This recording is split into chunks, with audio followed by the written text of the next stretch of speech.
Hola Elsie, nada, primero quiero agradecerte que hayas accedido a hacer esta entrevista con nosotros y sobre todo a hablar de la obra que forma parte de nuestra colección. Y me gustaría empezar un poco como empezó el proyecto de esa obra, ¿no? Bueno, me imagino que tú tendrías una relación antes con el museo, pero en 2006, para una exposición que se hizo en 2006-2007, Rosa Martínez se puso en contacto contigo para la exposición Cada uno a su gusto.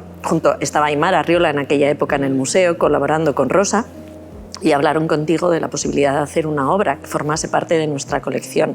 Y obviamente nuestro museo y sus espacios tienen cierto impacto en los artistas cuando se trabaja con ellos, ¿no? Y me gustaría saber qué supuso. ¿Visto ahora con 15 años de diferencia? Sí, más o menos. Bueno, primero, muchas gracias, que siempre es un placer estar en esta casa, que quiero decir casa y en el más sentido del hogar, porque es la relación que tengo con vosotros para mí es muy importante, ¿no?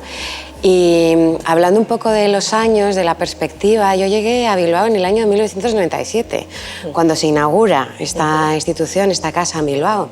Entonces, imagínate, yo iba a empezar la carrera de Bellas Artes y se inaugura este museo. Entonces, imagínate, ¿quién me iba a decir a mí que 10 años más tarde iba a estar exponiendo, colgando mis fotografías?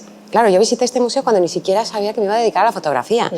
Entonces, claro, es un momento súper emotivo. Por otra parte, y hablando como propiamente de lo que es como la gestación de la obra, efectivamente yo venía ya de descubrir la fotografía y de estar como muy de lleno, estudiar mucho la historia, autores, autoras, técnicas, y me había decantado mucho por el siglo XIX, por los albores, por la ruptura de ese estamento, ¿no? O sea, el luchar por una posición, ¿no?, de la fotografía como un arte con palabras mayores, ¿no? No que fuese como la miniatura, un arte menor, un tal, sino su propia entidad, ¿no? O sea, despojándose un poco de los lenguajes del pictorialismo, de las referencias tan simbólicas, también tan literarias, que es otro tema que tocaremos, que bueno, que me apasiona y sobre todo me gusta mucho, pero ya además en todas las épocas, es la fotografía casera. En un primer momento, claro, pues responde a unas necesidades burguesas y aristocráticas, pero luego con la paulatina democratización de la fotografía, pues es algo que me fascina. O sea, me encanta ver los álbumes que puedo encontrar en un mercadillo, pero me encanta cotillar en Instagram, o bueno, todavía hay quien hace los álbumes, ¿no?, con sus impresiones y tal. Y bueno, esto es un poco como la fascinación que tenía por el tema de la familia, ¿no? Que vamos como enfocándonos un poco a lo que es la gestación de la obra. Y sí, efectivamente, yo venía de hacer un trabajo muy en clave familiar, con el álbum familiar además como pieza estructural, una revisión de la retratística y la miniatura también, las siluetas, y finalmente desarrollar todo aquello que termina siendo, pues como bien me lo habías comentado el otro día, el tableau vivant, ¿no? Además eso, lo del tableau vivant, pero con lo que has comentado de las fotografías de familia, esas fotografías que también tenían su puesta en escena.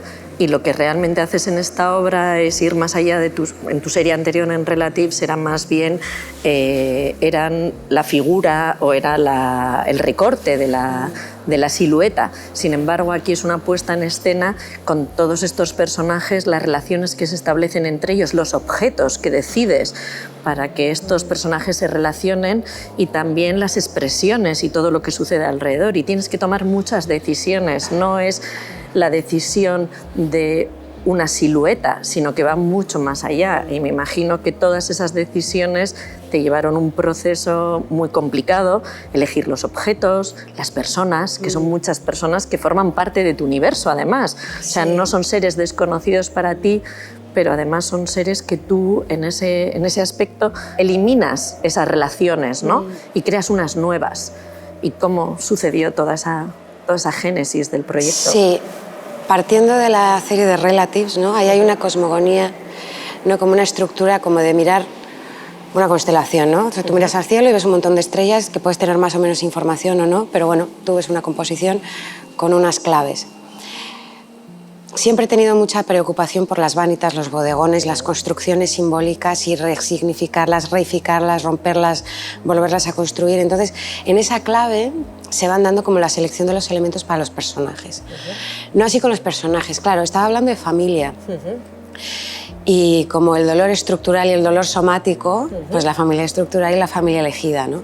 Entonces, en este sentido, sí tenía gran valor e importancia personas con las que tuviese un vínculo, porque también yo creo que todos los que nos hemos enfrentado a una cámara, o a una persona a través de una cámara, mejor dicho, el componente de la complicidad, y sobre todo en el trabajo de estudio, dejamos de lado el fotoperiodismo y otro tipo de maneras de enfrentarte a la realidad o al índice, o como quieras llamarlo, en el trabajo de estudio, que es como tan mimado, tan lento, y además va mucho con mi personalidad. Yo soy una persona de procesos muy lentos, que necesito como mucho tiempo para asimilar las cosas, para decidirlas, pues es como perfecto. Entonces, claro, por una parte la construcción simbólica, también el tema de la jerarquía, o sea, hablando, ¿no?, en este, ¿no?, registro de la familia, pues, y más viniendo de una sociedad pues, tan estructurada, tan jerarquizada como la mexicana, y luego aunados, ¿no?, la experiencia vital con todos los registros que puedes ver en diferentes disciplinas, ¿no? O sea, las fotografías, los álbumes de familia, pero bueno, toda la tradición pictórica con todos los elementos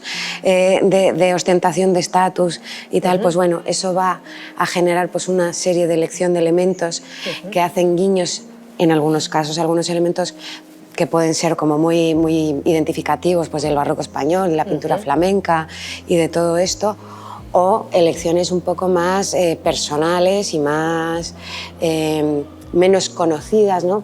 Porque pertenecen pues, a mi historia personal, ¿no? Sí, entre esos objetos has hablado de las vanitas. Las vanitas son maravillosas y es muy curioso cómo utilizas el mismo jarrón, que es un jarrón muy como de abuela, sesentero, muy recargado, pero luego utilizas el cráneo, cambias solamente dos objetos, son las mismas peonías, el mismo jarrón, y cambias la esfera por el cráneo del animal. El cráneo y la bola de obsidiana es una reflexión de corte trascendental, quiero decir, la concepción sobre la muerte, o sea, un poco el memento mori, en relación a lo que estaba ocurriendo con ese tableau vivant sobre la familia y los personajes, pues es un poco el principio y el fin, un poquito alfa y omega, que flanquea pues todo lo que ahí ocurre o parece que ocurre, porque claro, como no están bastante gélidos, están que no se conocen, que hay vínculos amorosos y afectivos, pero no están. Entonces, bueno, hay un poco el guiño a la vida y a la muerte, y luego en el propio desarrollo del recorrido, del paseo, vuelve a estar el fantasma, vuelven a estar los velos, entonces, bueno. Me ha gustado mucho que hayas hablado de velos. Creo que la obra, aunque los velos no existen, físicamente sí existen. O sea, es como esos velos que se crean entre las relaciones de las personas, entre todo lo que sucede en la vanitas. Parece que hay un velo, pero no está. Y es esa sensación, eso que te da como de una especie de... como si estuvieras corriendo un velo transparente. Sí, el propósito es ese. Además, yo siempre... o por lo menos intento, como las capas de lectura. O sea, aquí hay un cruce un poco entre la teoría psicoanalítica, el velo, y la pantalla, y por otra parte esta idea pues súper amorosa de Erich Fromm, ¿no? O sea, conocer es amar, y lo que quiero es que me ames, pero tienes que conocerme. Entonces, de eso se trata. Y que además, o sea, con el profundo relajo de que no tienes que llegar hasta el final de la situación, al final de la historia, porque hasta el velo que llegues vas a estar, nos vamos a comunicar, y eso es importante. Bueno, es el velo del espectador, ¿no? El espectador es el que va apartando velos en función de su propia historia. Eso es. Así que bueno, pues ha sido un placer hablar contigo, Elsie, ha sido una maravilla. Podríamos haber hablado de la lechuguilla, pero al final también. Pero al final, bueno, ha sido un placer y es una maravilla siempre tenerte, y esta es tu casa, ya lo sabes. Muchísimas y encantados gracias. de que vengas siempre. Muchísimas gracias. Un placer. Gracias, Elsie.